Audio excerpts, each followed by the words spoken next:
আসসালামু আলাইকুম এভরিওয়ান, কেমন আছেন সবাই? আশা করছি ভালো আছেন আর আমিও আলহামদুলিল্লাহ ভালো আছি। তো অনেক দিন পর আবারও একটা নতুন ভিডিও নিয়ে চলে এলাম। আজকে আপনাদের সাথে শেয়ার করব যে কিভাবে ইনস্ট্যান্ট জিলিপি বাড়িতেই বানাবেন। তো ভিডিওটা দেখতে থাকুন, আশা করছি ভালো লাগবে।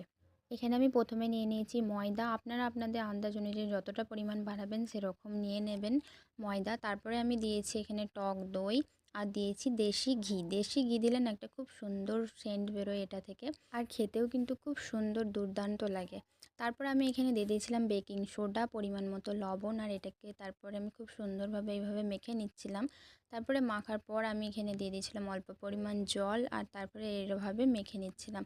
খুব পাতলাও হবে না, খুব গাঢ়ও হবে না, ঠিক আমি যেরকম করেছি এই রকমই হবে।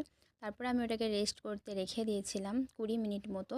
ততক্ষণ আমি এখানে চিনির সিরাটা বানিয়ে নিয়েছিলাম। তো আমি এখানে পরিমাণ মতো চিনি নিয়ে নিয়েছিলাম, আর ওর সাথে পানি অ্যাড করেছিলাম আর ফুড কালার অ্যাড করেছিলাম। আর এটাকে তারপরে নেড়ে চেড়ে ফুটাতেও হবে যতক্ষণ না এই চিনিটা পানির সাথে মিশে যায়।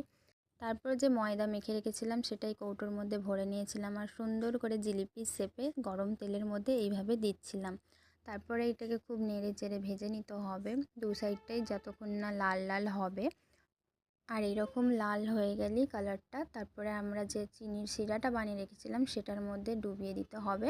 তাহলেই আমাদের রেডি হয়ে যাবে ইনস্ট্যান্ট জিলিপি। এই যে ছিল আমার জিলিপির ফাইনাল লুক। তো কেমন হয়েছে অবশ্যই জানাবেন। খেতে কিন্তু খুব সুন্দর হয়েছিল, আমার পার্সোনালি খুব ভালো লেগেছিল। মনেই হচ্ছিল না যেটা আমি বাড়িতে বানিয়েছি, মনে হচ্ছিল যে দোকানে কেনার মতনই। তো আপনারাও চাইলে একবার হলেও বাড়িতে এটা ট্রাই করে দেখতে পারেন। আজকের ভিডিওটা এই পর্যন্তই। কেমন লাগলো অবশ্যই জানাবেন, আর আপনারাও বাড়িতে এটা ট্রাই করবেন। সবাই ভালো থাকবেন, সুস্থ থাকবেন। দেখা হবে আবারও নতুন কোনো ভিডিওর সাথে। আল্লাহ হাফেজ।